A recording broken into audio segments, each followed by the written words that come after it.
Understanding లో ఉండి Bharatiya Janata party ఏ విధంగా ఓడగొట్టాలనే ఆ దుష్ప్రచారాన్ని మీరందరూ కూడా మీ ఓటు ద్వారా గుణపాఠం చెప్పాలని చెప్పి సందర్భంగా నేను కోరుతా ఉన్నాను. ఈరోజు ఈ మీడియా ద్వారా కాంగ్రెస్ పార్టీ కూడా నేను ఛాలెంజ్ చేస్తా ఉన్నా. మీరు అంటున్నారు కదా మేము అది చేసినాం ఇది చేసినామని, మీకు దమ్ము ఉంటే రండి క్యాంపెయిన్ లో మా ఎంబడి నడవండి, అడుగుదా మీరు ఏమేమి పని చేసిండ్రు అక్కడ ఆ ప్రాంతంలో మీరు ఇచ్చిన హామీ ఏం నిలబెట్టిండ్రు. 1500 రూపాయలు నెలకు 2500 రూపాయల పెన్షన్ 2500 రూపాయలు ప్రతి మహిళకు 18 సంవత్సరాలు ఆయన మహిళకి ఇస్తున్నారు. అక్కడ ఎవరికైనా ఇచ్చిన పని అడుగుదాం.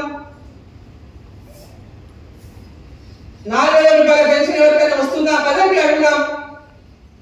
అక్కడ డ్రైనేజ్ వ్యవస్థ కానీ రోడ్ల వ్యవస్థ కానీ ఇల్లు కానీ వాళ్ళకి కట్టించిన పదవి అడుగుదాం.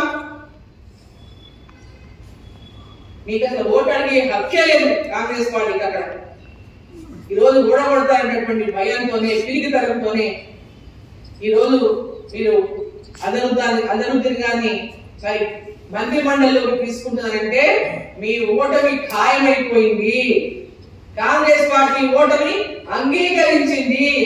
కేవలం ఓట్ల కోసమే, ముస్లింల ఓట్ల కోసమే ఎలా అదనుద్దీన్ గారికి మంత్రి పదవి ఇస్తున్నారు తప్ప ఈ యొక్క రాజకీయం అనేది ఇంత అంటే మీరు నిజంగా మీరు చేసే అభివృద్ధి చూసే ఓట్లు వేస్తారంటే ఈ సమయంలో మీరు ఇవ్వాల్సిన అవసరం లేకుండే.